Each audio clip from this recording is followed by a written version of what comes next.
مفترات د روجې خو درې شیان درې سیزونه دي چې هغې سره روژه ماتېږي: خوړل، څکل، کوروالی کول. درې خبرې.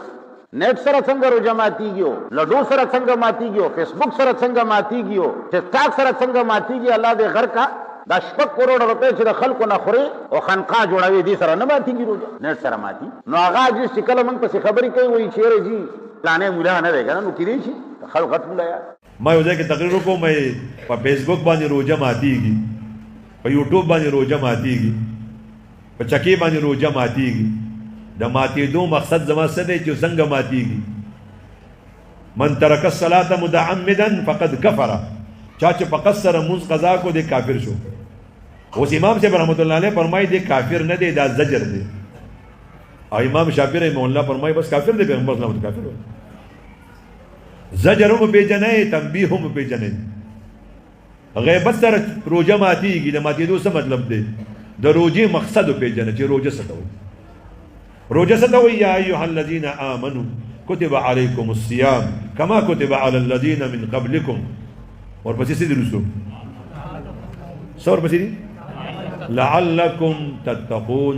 د روژې مقصد دا دی چې تاسو پرهیزګاره شئ.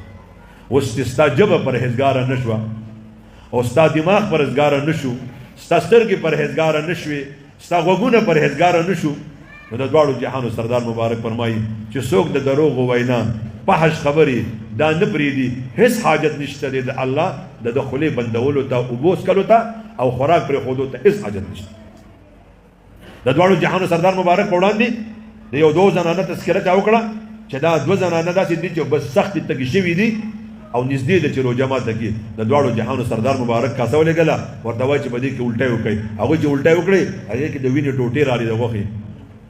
دا معجزه وه. یا رسول الله موږ خو غوښه نه ده خوړلې، تاسو اوس چېرته د خپل ورور نسبي رشته دار غیبت وکړو.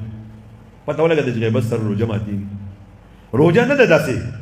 عوام روژه څه ته وایي؟ عوام روژه دې ته وایي خوراک مه کوه، څښاک مه کوه، همبستري مه کوه. دا د عوام روژه ده. د خواصو روژه دا نه ده. خواص چې خوراک به هم نه کوي، څښاک به هم نه کوي، همبستري به هم نه کوي، د سترګو به هم روژه ساتي، د ژبې به هم روژه ساتي، د لاسو به هم روژه ساتي، شرمګاه به هم روژه ساتي. او چې حلال خوراک په دسترخوان ډېر پروت دی، ممانعت هم نشته، ډېر خوراک به هم نه کوي. روژه د مواسات نوم دی، روژه د صبر نوم دی. زما عزیزانو محترمو، د شپې په حصه کې عبادت وکړئ الله ته. او زما عزیزانو محترمو، قرآن کریم سره تعلق جوړ کړئ. الصيام والقرآن یشفعان للعبد. روژه به سفارش کوي، قرآن به سفارش کوي.